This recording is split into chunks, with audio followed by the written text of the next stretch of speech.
имам често овој пат да го поканам и тој прифати Денис Јанкуловски, познат како космонаутко, иначе медицински техничар во Центарот за јавно здравје во Скопје. Благодарам што ја прифативте поканата и што сте тука денеска во редакцијата на Рацин.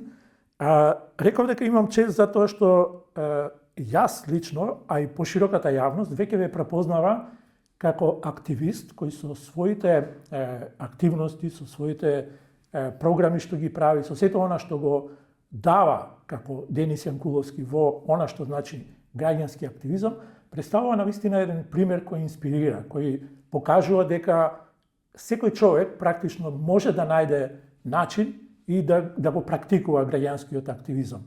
Велам, може да најде начин, а вашата активност на тоа поле е еден модел кој може да инспирира како тоа може да се прави и како може тоа сето да отпочне од една лична иницијатива на еден типичен индивидуален начин, кој потоа добива се поголема и поголема видливост, поголеми подржувачи и ја шири својата активност.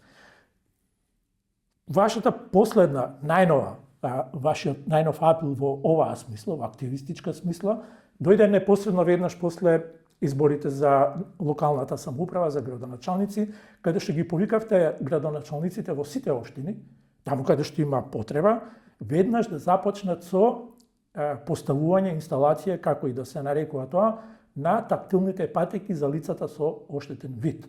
И она што посебно во овој момент и во вашата објава е интересно и што представува, јас ќе го наречам абсурд, дека такви патеки во Скопје има само во близината на Дара Џамбас, организацијата, хуманитарната организација Дара Џамбас, каде што е седиштето на Сдруженијето или на Сојузот на слепите на Македонија, што е навистина абсурдно, бидејќи тие не живеат во окружувањето на Дара Џамбас, како што вие велите.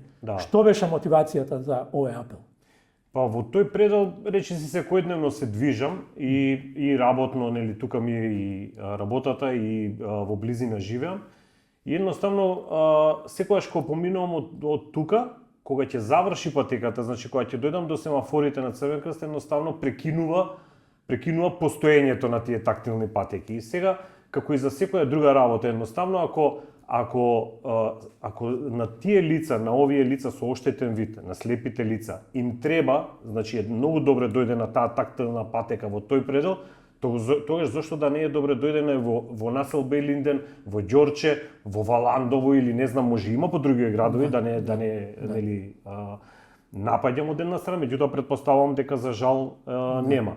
Тоа значи дека тоа е супер што има во тој предел. Меѓутоа пак како што рековте и претходно испаѓа дека како малку наменски затоа што тука е Сојузот на слепите. Е сега тие некако како нека се снајдат некако како можат да стигнат до тука, меѓутоа тука еве имаат можност полесно да се ориентираат. Особено затоа што живеам во близина на домот за лица со оштетен вид, односно домот, тоа е од времето ми остана домот, тоа е училиште за рехабилитација на лица со оштетен вид и гледајќи ги нив секојдневно едноставно дека имаат потреба или во секое движење, дали работно се погодило, конкретно еве последен пример претходно бев службено во пределот на градска болница во центар и сега гледам една повозрасна жена со белото стапче. Како се мачи за да помине низ паркингот, низ по тротоарот. Кога би имало патека, кога би се паркирале сите како што треба, кога би било нормален тротоар, кога нема да има дупки на секој чекор и кога би ги имало токму овие тактилни патеки, тогаш и тие би се снаоѓале полесно. Затоа е мојот апел, верувам дека не е единствен, меѓутоа мора да им се излезе во пресрет на овие лица, затоа што едноставно тие се лица кои што, како што кажавте на почеток, тие живеат насекаде. Не се само во центар и не се само во Скопје. Значи мора да стигнат до институции. И тоа не мора да биде само заради потреба, едноставно сакаат да излезат, сакаат да слушнат убава музика, сакаат да седнат на кафе, како и секое друго лице, еве атипично, кое што е наш другар, роднина, пријател, како што и кажа. Се надевам ќе излезат во пресвет. Да, се надеваме на вистина дека ќе излезат во пресвет. Уште повеќе заради тоа што пак ќе го повторам тоа, значи не е доволно само сме ја завршиле работата со Да. тоа што сме поставиле такви патеки во близината на домови, на хуманитарни организации и така натаму. И тоа значи дека од тука, практично со вашиот апел, практично почна она што и е темата на ова интервју денеска, гласот на граѓанинот, гласот на активниот граѓанин кој укажува, кој предочува и кој ги повикува надлежните институции преку тој тип на иницијативи да си ја завршат работата. И навистина се надеваме дека тоа ќе го направат. Но ајде за тоа, бидејќи реков дека ова интервју е наменето за тоа и јас ве повикав заради тоа, Да. затоа што гледам во вас модел за тоа како еден граѓанин може да биде активист. Што беше мотивацијата да го направите сето тоа? Зошто се вклучивте на овој начин во една партиципација, во активно учество на она што значи било кој дел од општествениот живот, а потоа ќе зборуваме повеќе за децата со атипичен развој, каде што е вашиот фокус. Причината зошто јас поактивно се вклучив, да речем последниве може 7-8-9 години, е датира уште од многу одамна. Значи јас секогаш кажувам кога ќе ме прашаат, мислам дека уште од мал едноставно сакав да помагам. Тоа што јас сум син, што сум единец, значи немам брат, сестра, едноставно имав некоја самотија, секогаш нели гледаш како другите имаат братче, сестриче, дали се караат, дали играат заедно, не е битно зашто. И од секогаш таа самотија малку ми тежеше.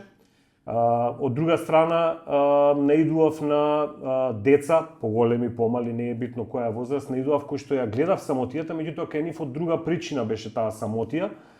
После, како поминуваа годините, дознавав дека се работи за лица со атипичен развој, односно, без разлика дали се работи за некоја состојба како аутизмот или во некој аутистичен спектар, или се работи за некое заболување, дали ретки болести, Даунов синдром, дали церебрална парализа, независно за што се работи, состојба или заболување, сите тие ја имаат таа самотија предизвикана од дискриминацијата која што на времето беше многу поголема.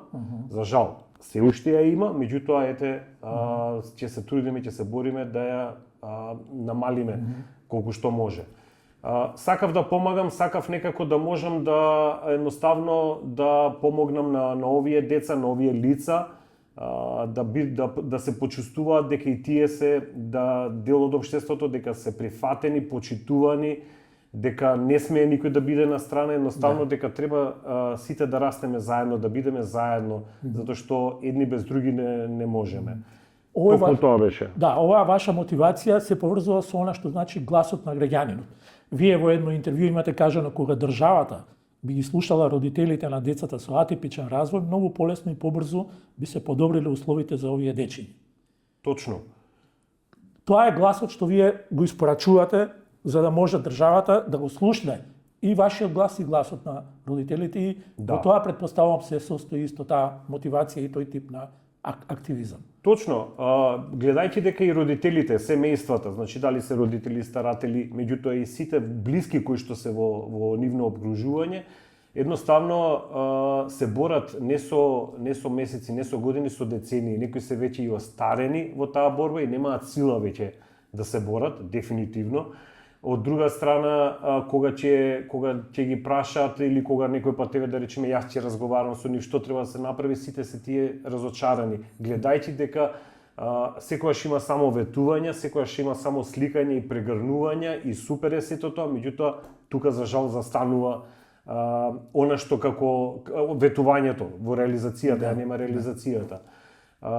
Затоа често кажувам дека всушност вистинските проблеми, така и ние функционираме, значи она што е вистински проблем, она што е вистинска потреба на овие семејства, се информациите се кај нив, кај тие семејства. Јас веројатно сте наиделе често кажувам, не мора ниту мене некој да ме праша, ниту било кој друг, едноставно да го слушнат нивниот глас затоа што тие знаат како треба. Така. Најлесно е да претпоставиме дека карикирам на Денис му треба тој и тоа, меѓутоа вистинската она потреба на Денис треба да си ја каже за своето дете, за него лично што треба и затоа ето уште еден апел. За жал малку се во апели некако се сведува, меѓутоа се надеваме на реализација. Значи да ги се повеќе и повеќе да ги слушнат самите семејства, самите граѓани, односно родителите на овие деца, малку да бидат поупорни, да не речеме подосадни, затоа што како што кажав, семејствата веќе се изморени. Тие не се борат со една работа, не се борат само со состојбата или болеста што ја имаат дома. Се борат со зградата кај што живеат, со заедницата, со државата, со институциите и сега таа една борба се шири во бесконечни. Многу е полесно ако знаеш еден непријател ако имаш во наводници ќе речеш. Меѓутоа ако ти треба да се бориш со цела армија, тогаш е многу потешко. Да, и затоа треба да им помагаме и на начин да најдеме начин да најдеме начин да им помагаме и да им олесниме колку можеме во таа борба. Секој на свој начин, затоа јас кажувам исто дека никој не вика дека секогаш има еден начин на помагање. Меѓутоа за да се најде тој начин, треба да прашуваме, дознаваме и тогаш полесно ќе помагаме. Вашата активност не мора да значи дека е директно поврзана со ова за кој зборуваме досега, но сакам да најдеме начин да ја поврземе. Вие ќе ме поправите ако грешам, но стана видлива особено во периодот на ковид изолацијата. Тогаш вие го добивте прекарот космонаутко заради тоа што заради заштитната облека која мораше тогаш да се носи, ги посетувавте семејствата за да обезбедите да се обезбеди бриз, да се испита тестирањето и така натаму. Веројатно потоа бевте вклучени и во делот на кампањата за вакцинација и да апелирате да се сочува здравието.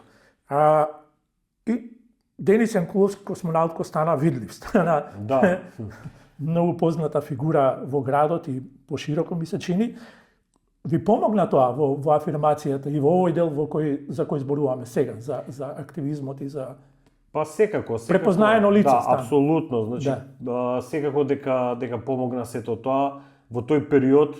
Короната беше пак она што јас го работев, пак беше она што јас сакав да го правам. Ќе се навратам од секојаш на некој начин да помагам на луѓето. Секако тоа беше плюс во контексти на она што јас го работам како медицински техничар во Центар за јавно здравје. Меѓутоа, тој период, например, помогна многу и затоа што секако дека одев во домови каде што живеат лица и со попреченост, односно дечиња кои што некој ме знаеа, некој не ме знаеа тогаш. Меѓутоа, гледав на некој начин да им го олеснам нив денот, колку што може. Со тој прекар кој што набрзо го добив од едно детенце, од кумчето што викам, како космонаутко, кој што и денес остана.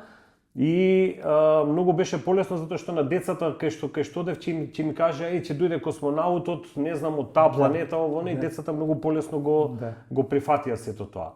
Меѓутоа, секако дека колку и да звучи, јас некој пат дури и се смеам од една страна, ќе речеме период на корона, многу лош период, дефинитивно кој што сакаме сите го забораваме, меѓутоа во периодот на короната мене многу убави работи ми се случија и понатаму се случува, така да дефинитивно има корелација сето тоа. Да, токму тоа, кога рековте убави работи, и она што сакам да го поврзам со космонаутко, е тоа што вие покажавте, емитиравте, така да кажам, постојано и во тој период кога сите бевме исплашени, изолирани во неизвестност и така натаму, емитиравте една многу позитивна енергија. И тоа беше нешто што отскокнуваше од целата таа атмосфера на притисок за тоа како ќе го поминеме се тоа. И тоа ми се чини дека е начин кој го практикувате во активизмот, тој позитивен пристап, не само тогаш, него и секогаш. Постојано и тоа се гледа и во начинот. Што е тоа како успевате тоа да го постојано да бидете со една таква позитивна енергија? Конкретно за во короната, например, бидејќи почна период, имаше период кога сите седевте дома, ќе речем, затоа што јас воопшто еден ден не бев дома заради работата. И јас не знам како беше да се седи дома и да не смее да се излезе. Знам дома сепак сопругата, децата како беше, меѓутоа јас не го доживеав тоа. И сега тоа беше нешто ново, нешто наеднаш ни се случува што ние ништо не знаеме, прв пат се соочуваме со тоа. И викам, ајде да направиме нешто што никој пат не сме правиле. Ја не би се осмелил да направиме. Тоа беше моето пеење, во наводници пеење. Да. Меѓутоа, бидејќи јас успеав да точно 2 години буквално да пеам, пак ќе кажам да пеам. Така го почнувавте денот практично, така нели? го почнував денот буквално, затоа што јас секогаш и пред короната и после тоа јас секогаш така го почнувам денот. Значи, јас едноставно живеам со музика. Така. Си пуштам музика, кафето со музика го пијам, во кола сум со музика, на работа музика и мене така тоа ми е позитивата. Секогаш гледам да бидам позитивен, иако нормално, нели, и јас сум човек кој што знае да се изнервира и мене знае да ме фати нервоза и да не речам патетика од целокупна состојба, меѓутоа сепак гледам јас на некој начин малку не да ја свртам топката, меѓутоа еве колку што може на кратко, токму тоа беше и во короната, 5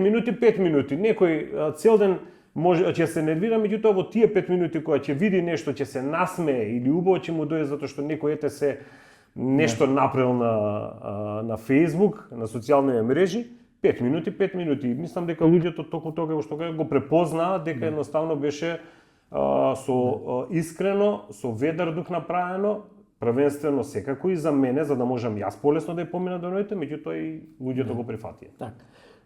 Сите тие активности што ги почнавте и пред короната, за време на короната и потоа, ве доведоа до тоа да ја добиете државната награда Мето Јовановски за човекови права.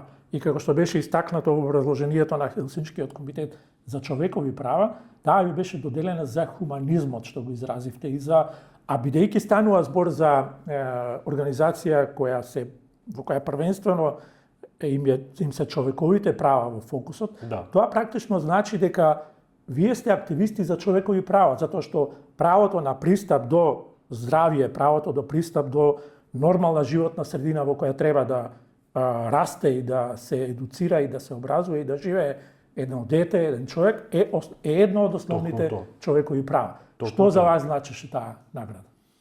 Јас и ден денес не знам не можам да опишам моментот кога ме информираа дека добив државна награда. Значи, навистина, се уште така сум под секој пат кога зборувам за таа, има и предходно добив и за Европеец на годината, добив и за филантроп награда, меѓутоа сепак државна награда некако е со голема тежина.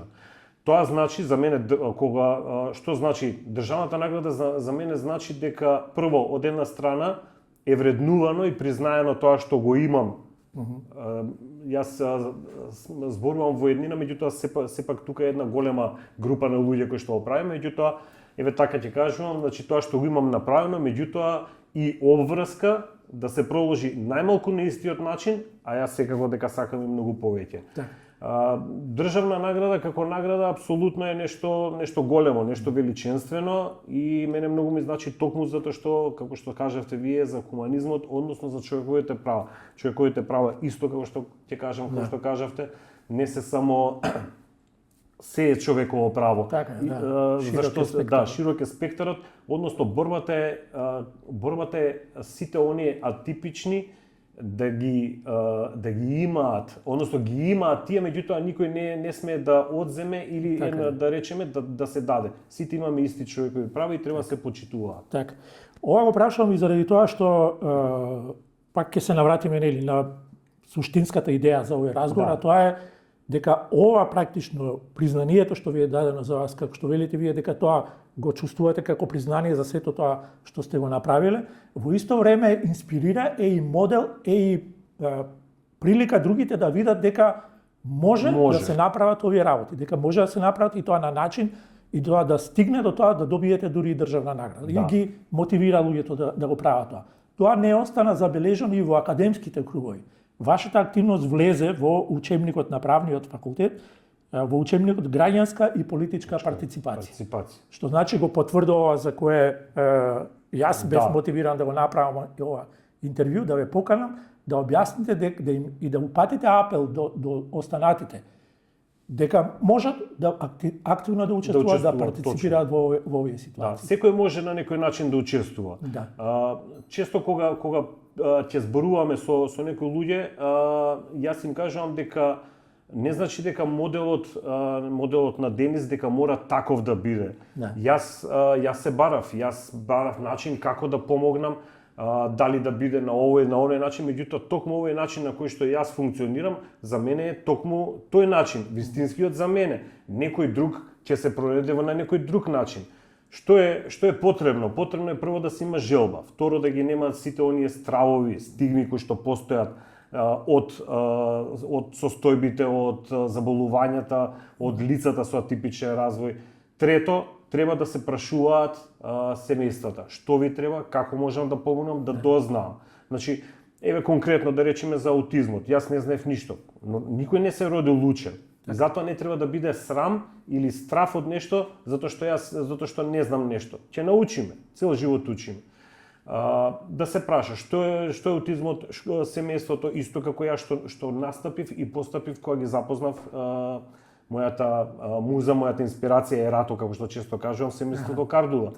Значи јас не знаев ништо до тогаш, меѓутоа во комуникација со нив, што треба, како можам да помогнам, што да направиме, каде да се направи, каде да се обратиме, начинот на кој што можам јас да го помогнам, секогаш ќе се најде начин. Битна е желбата и можноста, желбата најмногу и волјата всушност, да се има за да се помогне, да не се избегне. Но и храброста, јас ќе отидам уште еден чекор понатаму, но и храброста и предизвикот да го кренете вашиот глас против, ќе го наречам така, системот, против она што е некакво општо прифатена состојба, за која рековме и вие кажавте дека уште многу треба да се прави на тоа поле.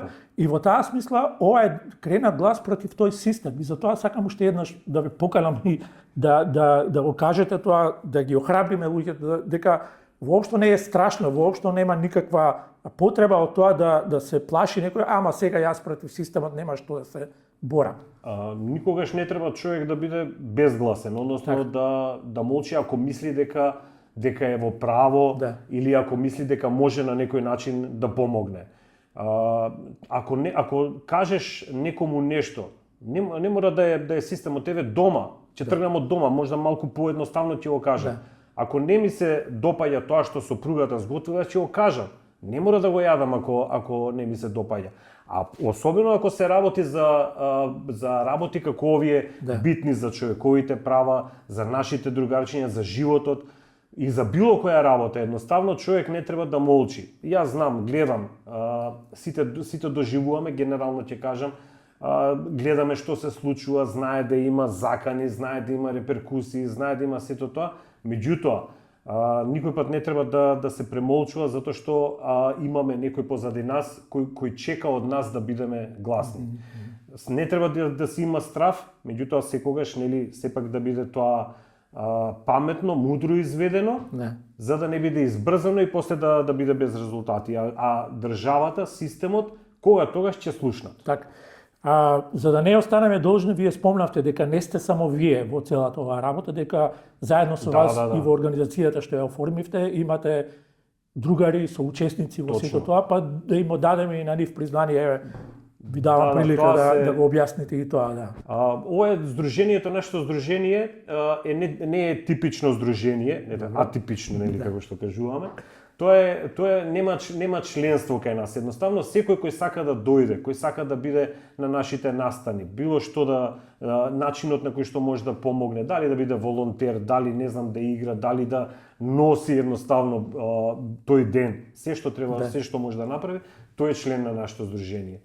Откако се оформи здружението, значи главните кои што функционираме и јас без кои не можам, дефинитивно, тоа се Биби, Филип, Тања, Михела, Климентина, Весна е тука исто од основањето. Сега тие речам сме поглавните, а ако верувате, мислам дека има уште стотина, ако не и илјадници, стотици луѓе кои што заслужуваат да биде спомнати. Значи секој оној кој што еднаш се обратил и дошол кај нас, тој веќе е наш член. Ќе го искористам ова да го кажам, да поентирам и со тоа што очигледно е кога има некоја добра идеја, позитивна енергија, кога се гледа дека сето тоа се прави заради некоја голема цел, во овој случај за децата со атипичен развој, таа енергија собира многу луѓе и тоа е уште еден мотив за активизам. Апсолутно. Како пример ќе ви кажам. Да. Школка настанот што го правиме секоја година по повод одбележување, односно тоа е за зголемување на свесноста на лицата со атипичен развој и конкретно за аутизмот, тоа е во април, меѓутоа ние го имаме направено и во септември и во јуни, што значи дека секогаш може да се направи. Так. Не, секој ден во текот на цела година треба да биде ден на зголемување на свесноста. Кога го почнавме 2018 година, првиот настан беше со, да речеме 20 до 30 деца, не повеќе, неколку 3-4 компании дали беа вклучени, за минатата година да имаме 1000 и нешто дечиња, 1200 кои што ни дошле на настанот и веќе околу 60 компании кои што учествуваат на секој начин, секој како може и колку што може. Да. Она што е основно кој што јас сакам го да потенцирам и секогаш го кажуваме дека ние сме волонтери. Така. Значи сака го промовираме волонтеризмот и исто на таа тема многу имаме луѓе кои што доаѓаат, го препознаваат тоа. Едноставно ние сме искрени во она што го правиме. Значи само јас секогаш кажувам, искрениот пристап за мене е единствен пристап. Не само кон компаниите кои ни треба нешто, него особено кон семејствата со атипичен развој кои што се. Затоа што еднаш ако излажеш, нема враќање назад. И во оваа насока само уште ова прашање во смисла на тоа дека постојано се обидувате да најдете нови модели, нови начини, алатки, средства што ќе ви помогнат и во таа смисла претпоставувам дека е вашиот ангажман и во создавањето на книгите што ги објавувате, кои се книги за деца, но се врзани за активноста со која се занимавате. Да, сликовниците се еден дополнителен придонес во целата. Како што кажавте, значи јас секојдневно барам начин како можам да помогнам и еве веројатно можда и генетиката, пошто во семејството имам и чичко писател и чичко уметник, веројатно сето тоа може да има влијание некое. Меѓутоа да чупнам во дрво, супер излезе и со двете сликовници на тема лица со атипичен развој, односно едното момче со аутизам, следната сликовница беше за девојче со аутизам. Меѓутоа, еве наредната сликовница ќе биде сосема друго нешто, повторно на тема инклузија, односно лица со атипичен развој. И токму тоа е она што, како што и вие го кажавте неколку пати, секој може, ама треба да си го најде начинот на кој што може да помогне.